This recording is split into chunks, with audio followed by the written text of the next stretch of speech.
MarsCoin. I would like to start with a little bit of something else, and it's interesting that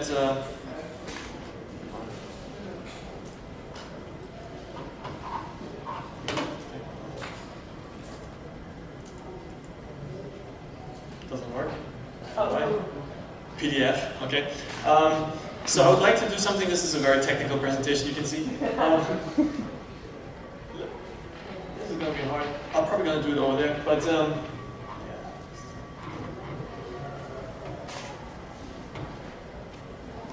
You need a paper? I'll do it here. That's easier, yes. So, interestingly enough, today we had already a couple of talks, and some of them alluded to the question of how can we fund actually a mission to Mars.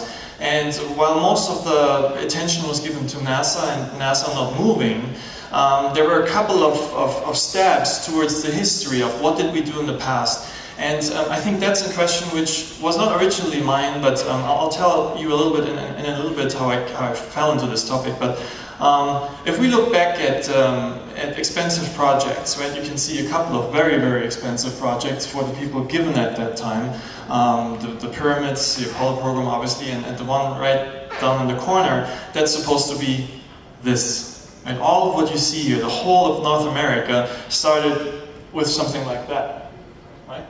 A couple of tiny little ships. And so when we think about how can we tackle the problem of going to Mars, obviously I'm not the first one to think about this.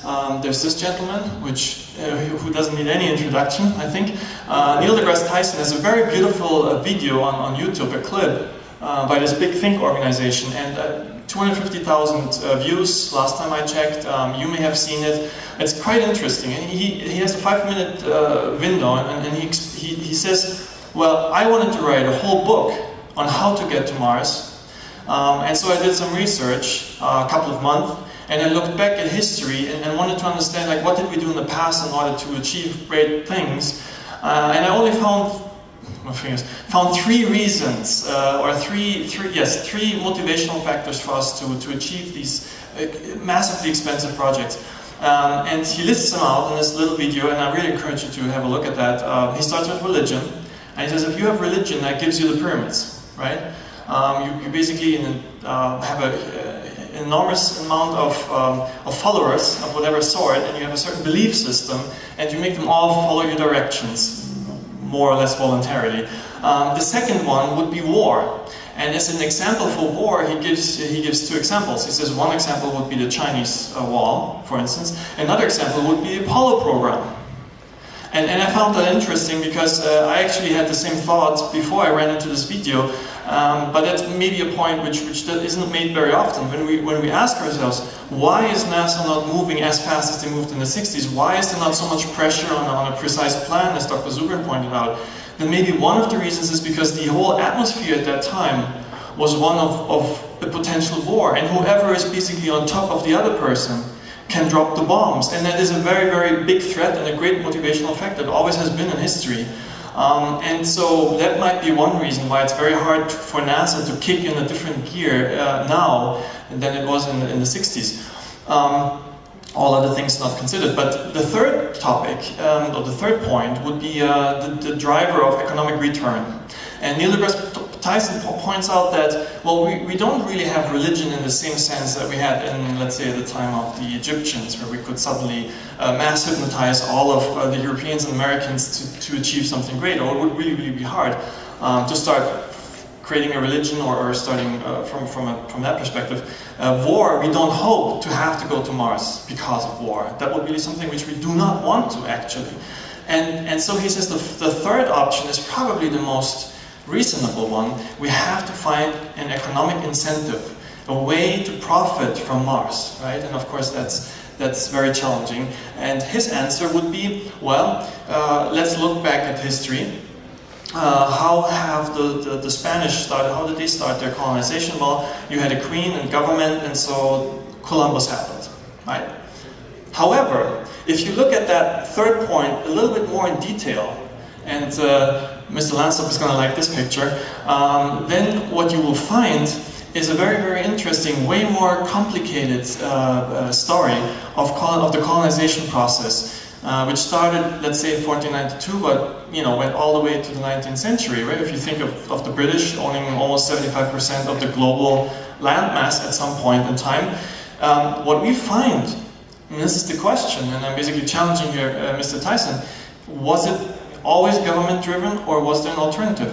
And the interesting thing is, yes, there was an alternative. Here you can see, this is the Dutch East India Company, a very, very powerful and very, very successful colonization force. Obviously you can see the color of the flag, and so might also recognize the symbol. And they were organized as a company, for profit, right? Now here's a little list to give you an idea. A successful colonization was mainly a private business. It started really close after Columbus went to America. The British, the merchant adventurers, was the first company organized to fund colonization, steps of colonization. Then you had the British East India Company. The British East India Company does not need any introduction. They were hugely successful from the 16th century up to 1875. And I mean, that's a span of almost 300 years, right, of being in business. Another interesting one, the London Company of Virginia, or Virginia Company of London, that particular one, if you pick it out, actually allows me to stand here right now in front of you as being this successful entry of the British into North America. Started out as a small company, funded in London by just a couple of gentlemen. Then there would be the Plymouth Company coming later, Massachusetts Bay Company, Company of New France, Dutch West Indies Company, and you can go down the list. And what's very interesting is that, yes, the British Crown, the Spanish Crown was the one which basically had a centralized approach to funding, but they were successful in South America, but not for very long. If you compare it over the whole time of the 300 years of colonization period, the most successful ones were actually private enterprises. And as a funny historical note, Francis Drake, who, as you may know, conquered the British Armada, the Spanish Armada for the British, he owned his own company. And there was no Royal Navy defeating the Spanish. It was these little ships, these little captains and their companies who actually wielded their own power. When we think about this now, for us, the colonization of Mars is a pretty staggering step. It seems, it has a lot of challenges. Now, you heard about those challenges today from the morning to the evening, and you're probably going to hear about those challenges for the next couple of days. But it was very challenging for people in the 16th and 17th century, right? And if you really think this through, you just have to look at this picture. These were people who had to travel for 5 months, 6 months, close to what we would have to travel to. Immediately they had to build up an infrastructure for themselves, and you could say like, well, yeah, they had water and they had trees, but yes, that was like 300, 400 years ago, and we should be able to kind of get those resources out of the ground, right, being a technological civilization as we are supposedly nowadays. So you can make a comparison from that time, the challenges they had to our time. Now, what I was very interested at that point is how are these companies actually organized? How did they do that, right? How were they able to create all of what we see here nowadays? How did that start, the seed? How was it done? And so, kind of see this little picture. This would the picture on the left would be Jamestown. Basically a couple of days probably after they landed, and the picture on the right would be the result. Just 300 years, 250 years further in the future. And so in the bottom you see Mars 1 landing, and then you can picture in your own head the next picture right after that. But if we look at how these companies were organized, this is a picture of Jamestown in the beginning. It's organized as a joint stock company. And what's really interesting is our idea of a company, right, was formed at that particular moment in time. A company was a company of gentlemen or ladies who came together for a common purpose to raise funds which none of them individually could raise. So the idea was you needed extraordinary amounts of money when the only way you could organize it, you form a party, a company, and all of you pool together. And the funny thing is, they went around Britain. They organized sermons, like lectures like this. They organized pamphlets and had plays, and just really tried to do a PR campaign to raise funds, and anybody could join them. It was not just rich people who joined. There were also smaller groups together who bought shares in this company.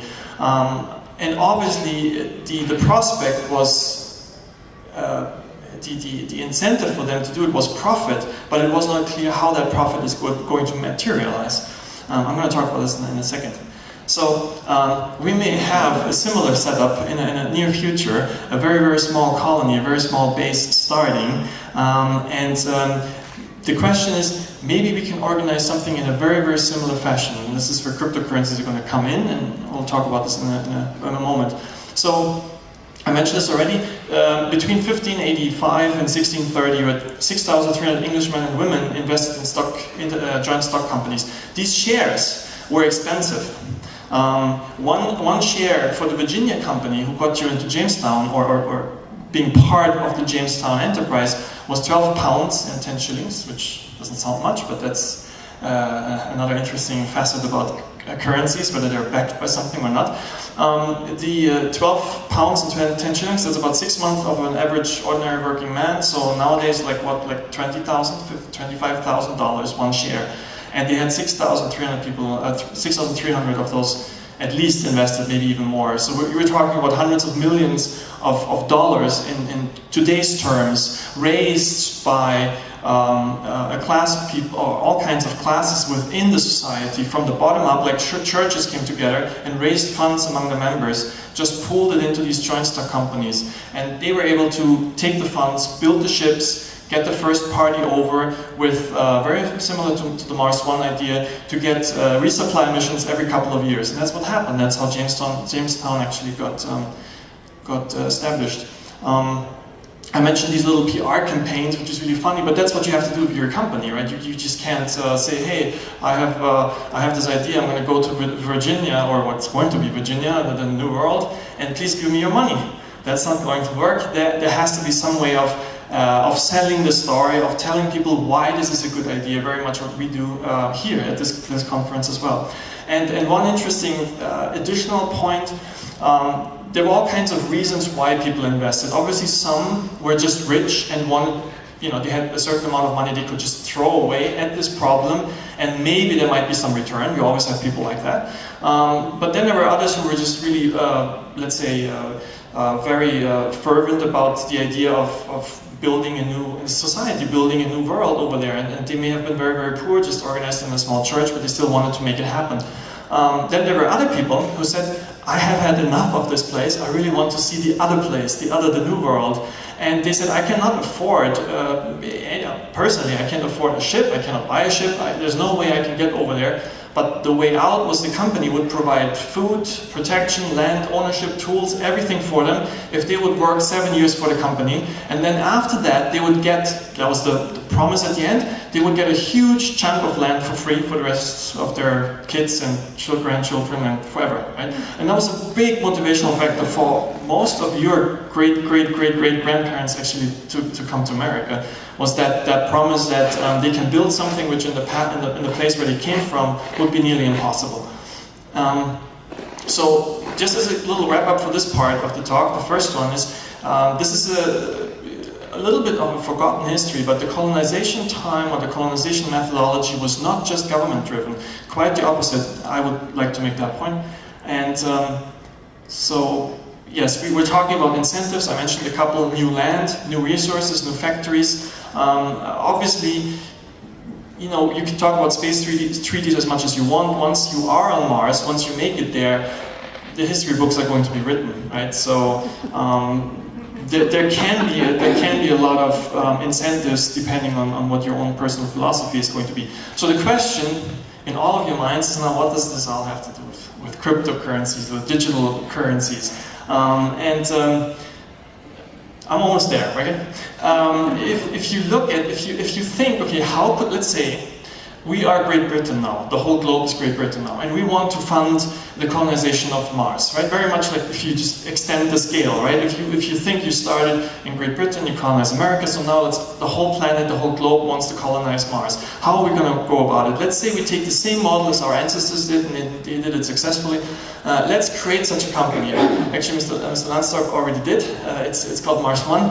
But if we wanted to do this, right, how could we reach everybody on the globe? How could we allow everybody on the globe to make them feel that they're part of this, right? That they think this is my baby, this is my puppy. That I can be part of this whole story. And that's what the Virginia company did very successfully, right? They reached not just some elite parts of the society, they reached everybody. So everybody thought like, okay, we are colonizing the new world now. And so what we would want to have, ideally, would be some way that everybody on the globe could invest, whatever they want. Let's say even the smallest farmer in Zimbabwe, I always bring that up, who has no way to get to the New York Stock Exchange, no way. Someone who is in a very, let's say in Tibet, right, who wants to invest into this endeavor because he thinks it's so amazing, it's so great. So if we could find a way to allow everybody on the planet to invest in an operation like this, also what we would want to have is that they can buy and sell their shares in this operation at any given time. There should be no force, it should be totally voluntary, and they should be able to get rid of it or buy it at any given point of time, without any penalty, without any fees or anything. Also what we would want to do, very important, is, because this isn't a long-term investment, like me taking $100 and bringing it to the bank, I could say like, why don't I take these $100 and give them to Mars One, right? But now let's say if I believe that there's some kind of return of investment, I could say this is great, maybe in 100 years, maybe in 80 years this is going to be worth something, but at that point it's not much of not much of a benefit to me, but it might be of a great benefit to my children or my grandchildren, right? That's spanning a time that is, for many people, make sacrifices for the children and for their grandchildren. So if we could find a way that whatever investments people would do would stay secure, absolutely secure, and would be extremely easy to hand over to the next generation without much, convoluted paperwork, administrative overhead, just easy and feasible. If all of these points, if all of these points are important for an operation, then, I'm going to skip this a little bit, the incentive, of course, would be this. There is no gold on Mars. Well, there might be some gold on Mars. But even if we find gold there, it would be kind of ridiculous to bring it back. So the real incentive, the profit here, is one very similar to when we went to America. Yes, they thought there would be gold in North America. Very quickly they found out there's no gold or hardly any gold in North America, besides California later, right? So what still kept all these companies going was, the reality is, you are starting with a small settlement, which will turn into a larger one, which will turn into towns.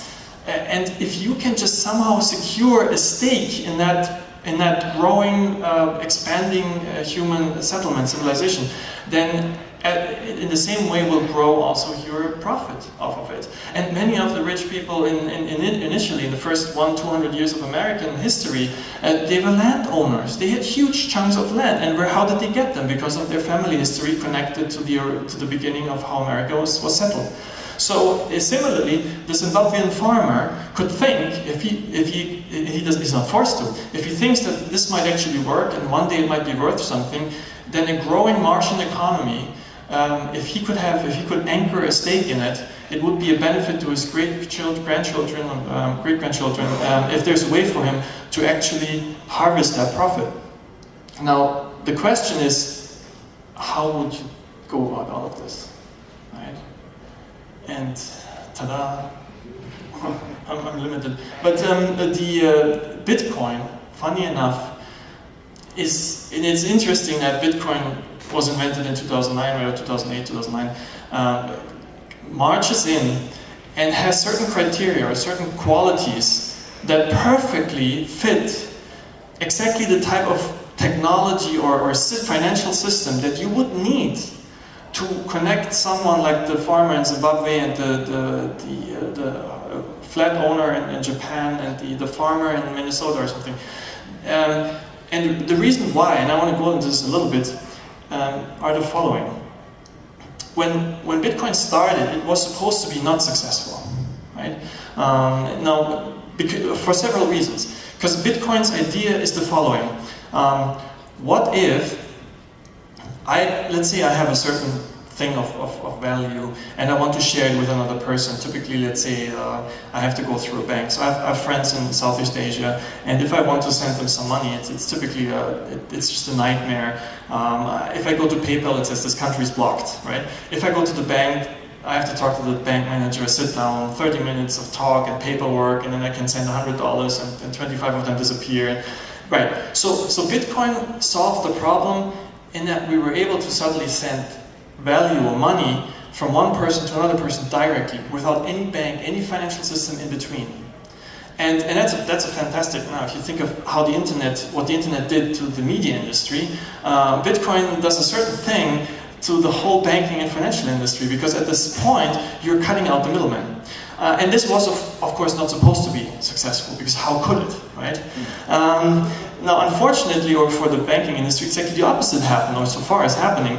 Here's a very famous economist, one of the few who is basically pro-Bitcoin, Jeffrey Tucker. If you look him up. Sorry. Thanks. Jeffrey Tucker is a great gentleman. He has a lot of information from a really deep economic perspective on the idea of Bitcoin. One of the things he says, this one is, I want to upload this later so you can read this in time, but one of the things he's saying is that all of us, in our living history, living memory, we have no clue how a currency actually acts that is limited in issuance. I mean, typically, like if you think of dollars, they're printed by the federal government, right? So are most fiat currencies by governments, they're just printed. The nice thing about printing a currency is that you're taxing everybody, right? If I print more and more of the money, but the economic output is more or less the same, then I'm making everybody poorer except the people who are able to print it, right? It's really simple. Now that's of course great for governments, and it has been working for 100 years, but the years before, if you go back to the Gilded Age, let's say 1860s to 1910, 1920s, or even actually 1960s if you think of how long gold actually backed the US dollar, you had the opposite. A person who was just holding on to their money got richer over time. And that actually makes sense, because as the economy is growing and more productivity is created, more wealth is created, but as gold cannot be produced more, each piece of gold becomes more valuable. So everybody was benefiting from everybody else's work and effort. There's really no need at that point to create a huge welfare system, if you think about it, if the economy is captured by a monetary system that cannot be diluted at will by government.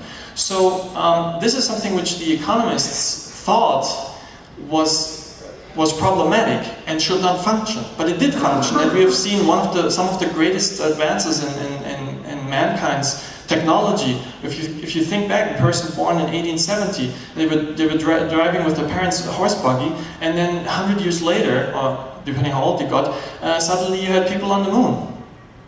It's amazing. And now I was born in 1978, but let's say 1970s. I see pictures of how the 1970s looked like, and now I'm like almost getting closer to 40, and nothing changed.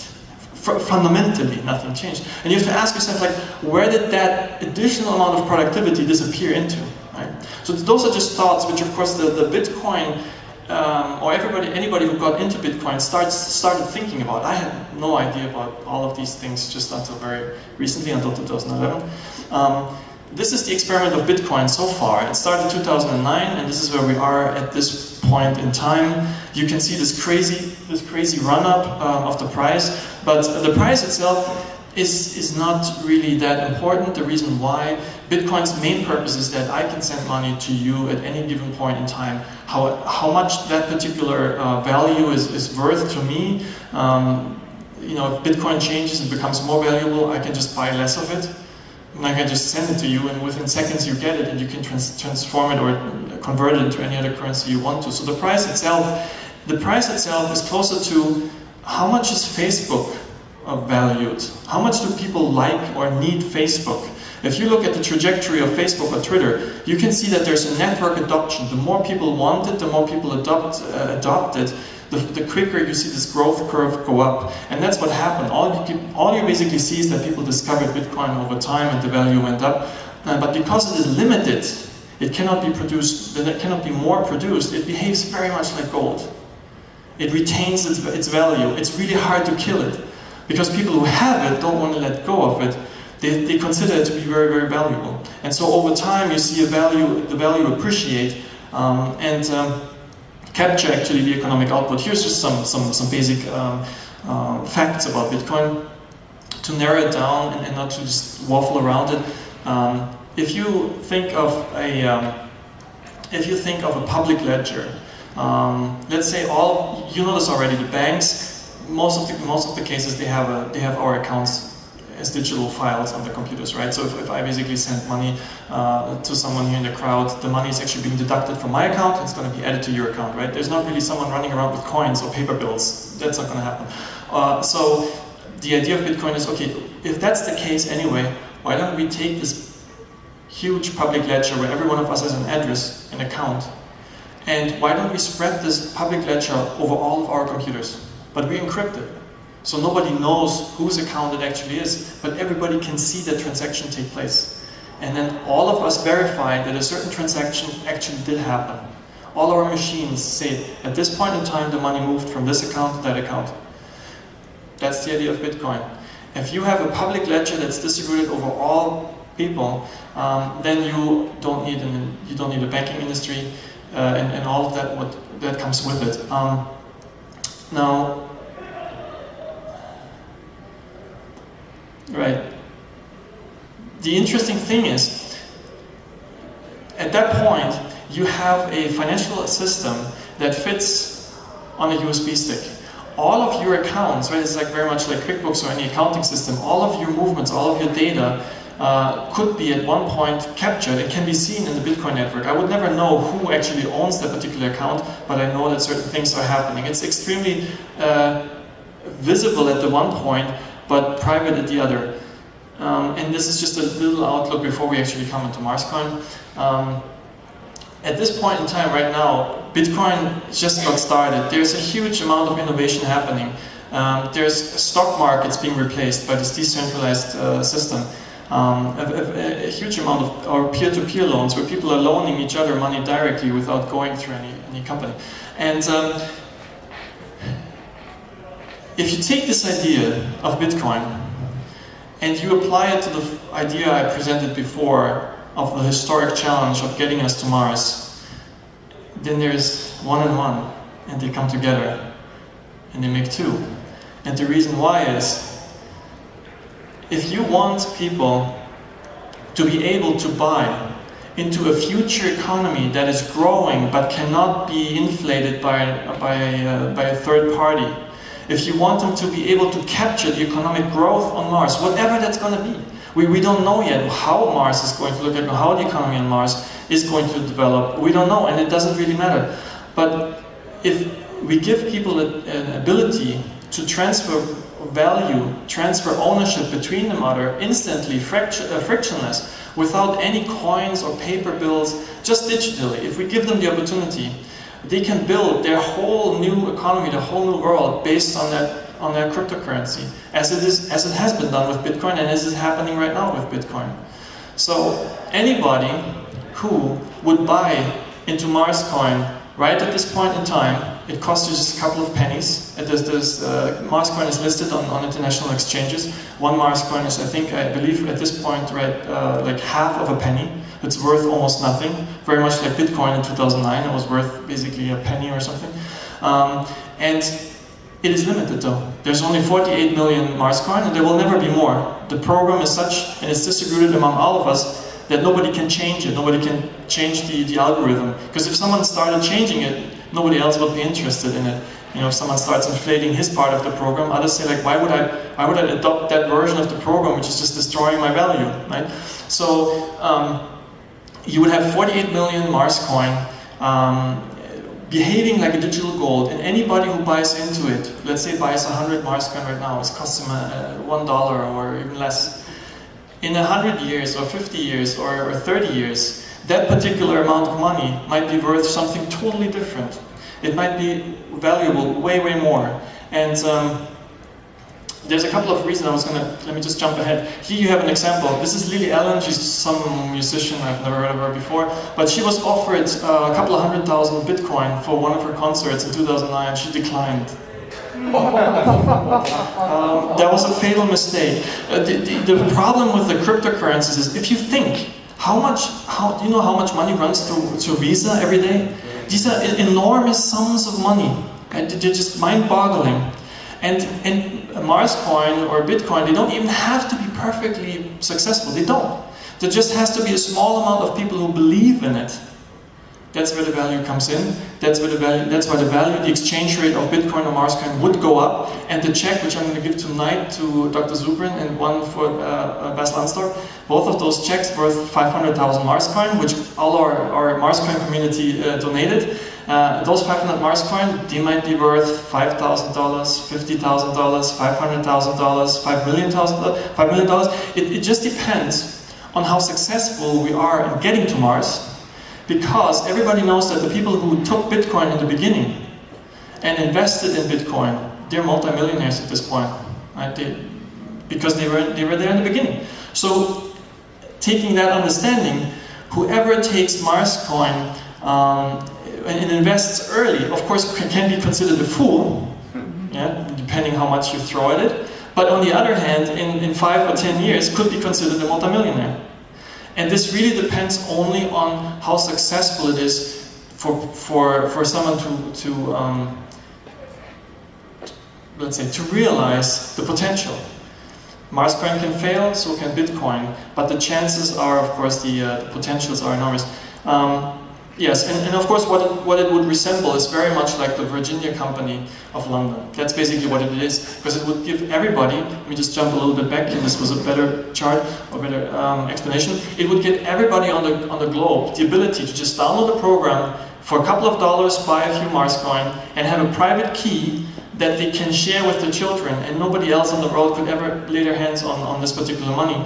And it would be a true financial incentive, independent of any player. So we don't know who develops something on Mars, whether it's going to be SpaceX or someone else in the future, in 50 years, who knows what's going to happen. But if the first colonists start using MarsCoin as their cryptocurrency, any other cryptocurrency that comes later will have to fight the same fight that any other cryptocurrency on planet Earth has to fight Bitcoin. Bitcoin is so widespread, so utilized everywhere, that all these other wannabe currencies have no chance against this original network effect. And the similar thing you can think of Mars. If people are used to the coin of Mars, then that's going to be the main basis of their operation. There might be others, but it could be the central stock, the foundation, the bedrock of the financial system on Mars. And let me just close out here. This, for instance, I brought a little machine. These little devices, they replace the entire banking system of a planet, right? So next time you go to a bank, just visualize that. What they do is they verify, they secure the network, right? You can just buy them, they're relatively cheap, and they just run them, you plug them into your computer, and all they make sure is that all the transactions of everybody in the whole world are verified, that they actually took place. That's all they do. So they replace basically the banking servers, right?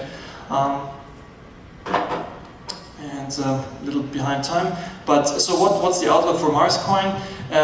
Right now is the investment period, if you will. Anybody can buy or use MarsCoin, and in 2024, well, in 2024, we hope to take a little USB stick with all the accounts. All the accounts show us how much everybody purchased in MarsCoin, how many everybody owns.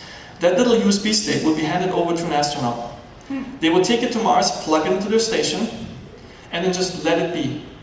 And if in 5, 10, 20, 30 years after that, people start utilizing it or moving their funds around, they would be doing so on top of the investments of whoever funded the original accounts. So the farmer in Zimbabwe would be benefiting from a growing economy. If there's a new nuclear reactor power plant built on Mars, and on Earth, everybody thinks like, wow, this is amazing, look, on Mars, they're getting ahead, I need to buy some part of that, right? Then the Zimbabwean farmer who bought 10 MarsCoin before suddenly is looking at something which grew in value because it's valued more because the economy on Mars is growing. It's basically a story, if you believe in Mars, you will be rich. If you don't believe in Mars, well, then it's an opportunity you lost. Here are some profit scenarios. That's the end of my talk. Just a couple of maybe the funny one I point out is the first one is, let's say NASA wants to do some scientific experiments on Mars, but unfortunately they don't have any MarsCoin. So what are we going to do now? Well, they say, hey, people on Mars, we really would like you to drill this rock. And then the people on Mars say, sorry, how many MarsCoin are you going to give us for that? And so they're like, MarsCoin, how much are they worth, right? And so NASA has to go and buy money from the exchange on Earth, from the Zimbabwean farmer. The money is going to go to, that's how they can pay the astronauts on Mars. They get MarsCoin, they get actually something for their work, some monetary incentive. And the poor person who was poor in Africa now actually earned money on the market. And you can play the scenario out with all kinds of ideas. So thanks very much for your patience. I know it was a little bit over time, but I'll be here if you have some questions. Definitely ask me. Also about Bitcoin in general, if you want to, MarsCoin in particular, of course. And that's it. Thank you very much.